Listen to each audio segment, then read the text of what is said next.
Hey YouTube fans, we got an exciting video for you today. So we're going to go into the solar portion of this video, and kind of what we want to do is describe to you how the solar panels were set up. So this is mainly the solar panel piece and how we're burying the wire and stuff like that. So as you can see here, what we used was a 6x6 by 16 piece of wood that we got from Lowe's. As a matter of fact, we took those and cut them up into sections and buried them a number of feet deep. And then, of course, mounted the solar racking system on top of that. So this is our rack system here. And what we've done over here is we've taken some of this 6x6 by 16 and divided it up and recessed that number of feet into the ground using an auger. Okay, and then of course simply just bolting it in. And this is your adjustment bar as far as your angle. And of course that kind of moves around there and there. And the way that solar panels sandwich or locked on to the racking system is using these little clamps. You got this bottom part of this clamp down here, and it grabs onto these teeth right here. And then of course you have, it's like a little, Z type thing here. And it just sandwiches it in to hold the solar panel. Now, as you go through the rack system and you're joining things together, there's places where these join in the middle, which they have a grounding plate. And once these panels, which are normally joined there, which are down there as well, but you get two grounding clamps, for each, set of the array here that I've done. A grounding wire that goes directly into a grounding rod into the ground. That's static discharge, all kinds of stuff to keep that good. Now, let's talk about how the wiring is. Oh, before that, see this piece here? This is the locking mechanism that's also much like the one on the end. Instead of a Z, it's a T connector. Goes down to the same thing, which sandwiches them in. So that piece is pretty easy. These panels cost about $120 a piece. These are 400 watt, 48 volt panels.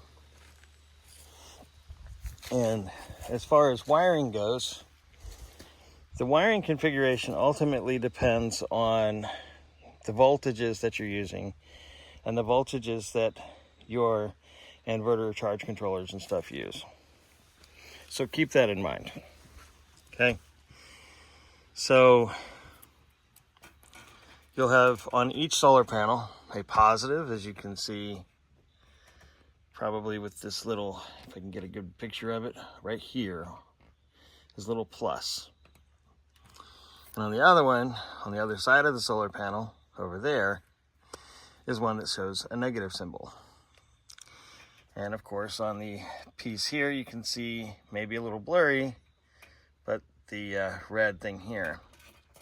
Since these are 48 volt panels and my charge controller can receive a maximum of 480 volts, then, and the fact that the amperage on these is like 9 amps or something,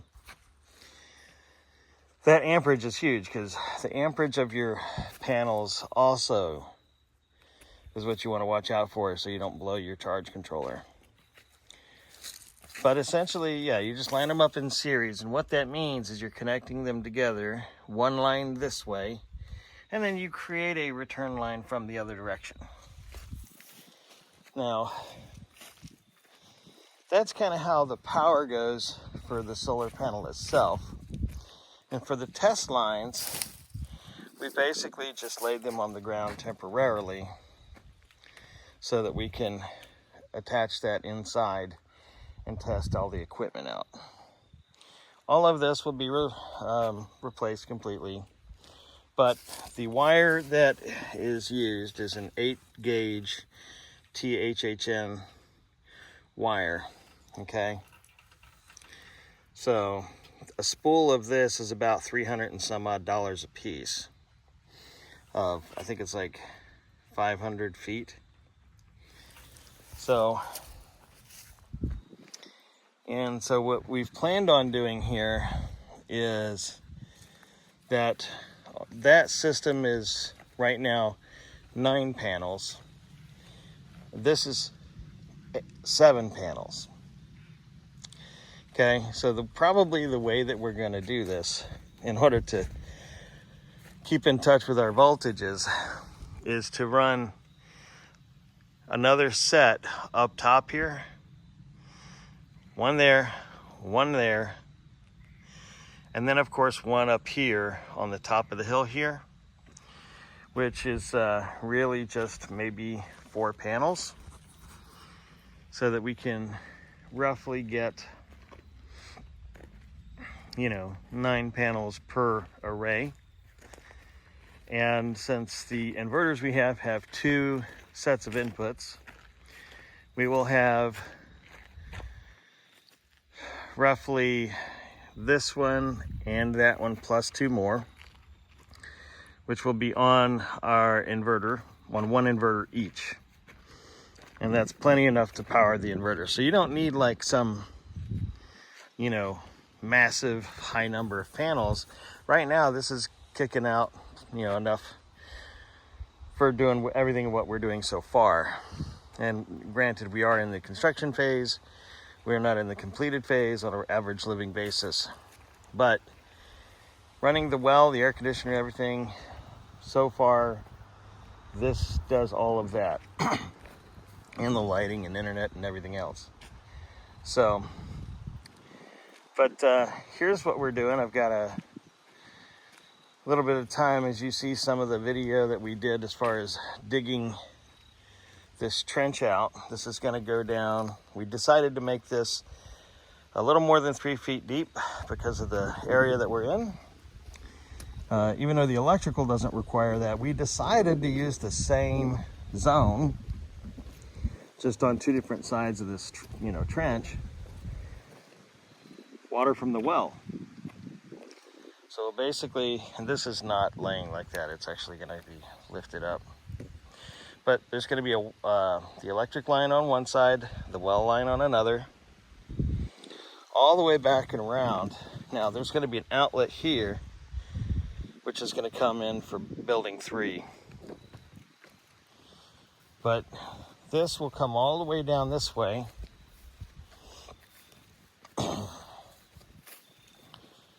And sorry for the shaking thing. I'll get one of those things eventually that keeps the camera still. But I'm walking, so a little bit of shakiness for that. And both of those are going to come back around here, back over to here. And the reason for that is that this will come up eventually into here, where we're going to have a hot water heater section for the shower, and I'll have a soft water system as well, even though it may not be needed so much here in the mountains, but just as a check, probably be a good idea anyways. So that's kind of what we're doing. This piece is not glued yet on purpose. You can see the purple of the other places where it is, and that's because I still need to move this around so that we can finish digging. We need to make this a lot deeper because it's only about a foot deep right now.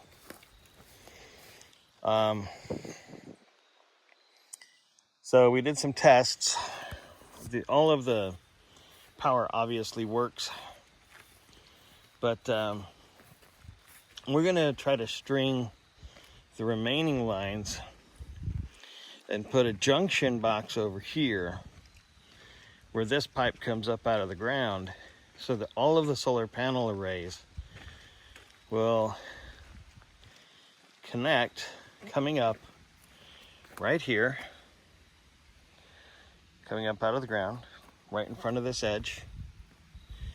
And that way, when we connect all of the other panels, they're connected directly to there, and that will go all the way down there and into the building.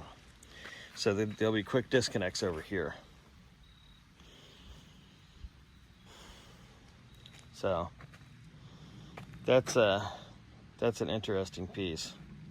Also, just so that you know, they have these pieces. This is our grounding clamp that joins those rack systems together. It's got these little squishy pieces on it.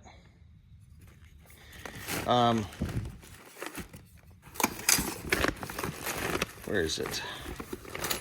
They do provide you these hefty duty bolts because they're intended to go essentially in concrete.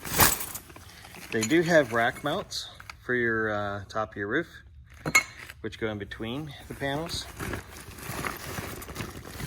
But you essentially connect these for your inverters into your electrical system from your inverters to go directly into your main panel. And that gives you all of your power. So you can have one inverter, two inverters, whatever running, and it supplies the power. So keep that in mind. These are not expensive. You can get these at Home Depot and Lowe's or whatever hardware store you have available. And I think that there's my bag of these.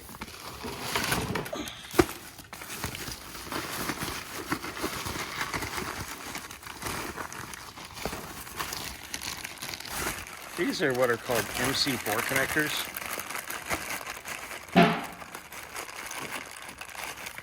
Essentially, it's the ends. And there's little pins in here.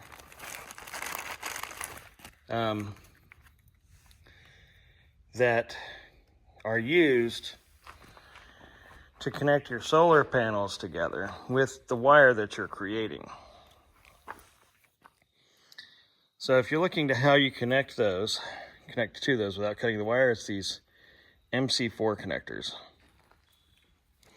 And if you look up MC4 on the internet, you can see exactly how they work. But there's the diagram right there. I put that in there because I'm going to have to use those when I get these wiring pieces done.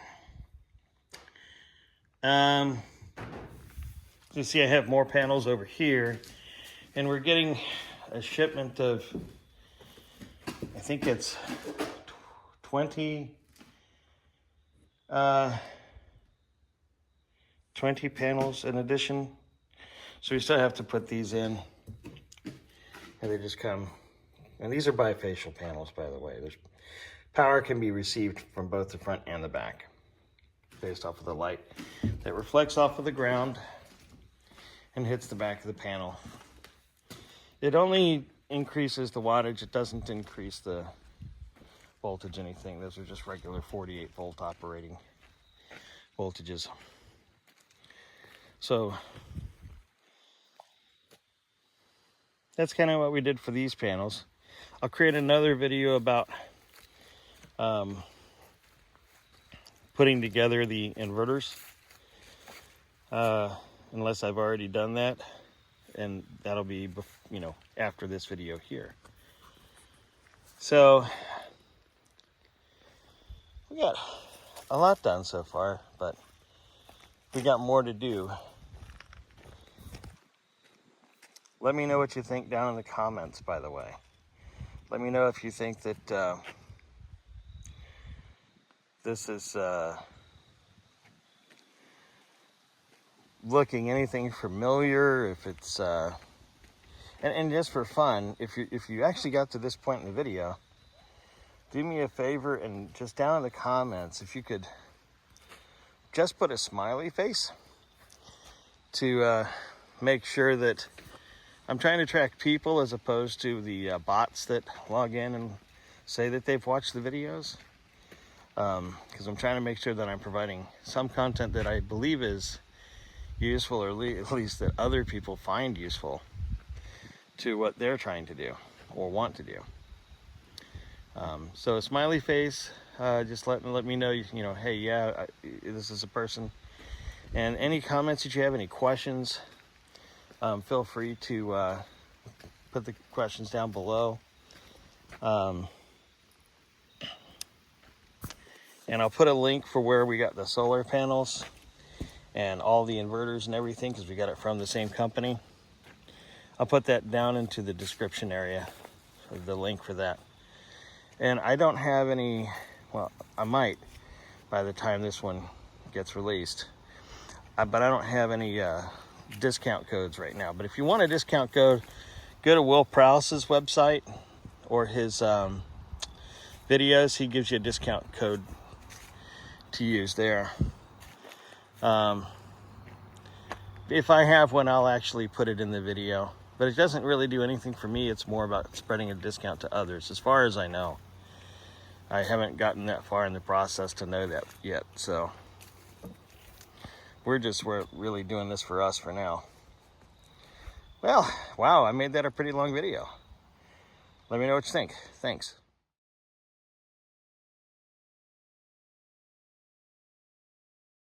If you like what you saw, don't forget to subscribe and click the bell icon to receive notifications for new videos.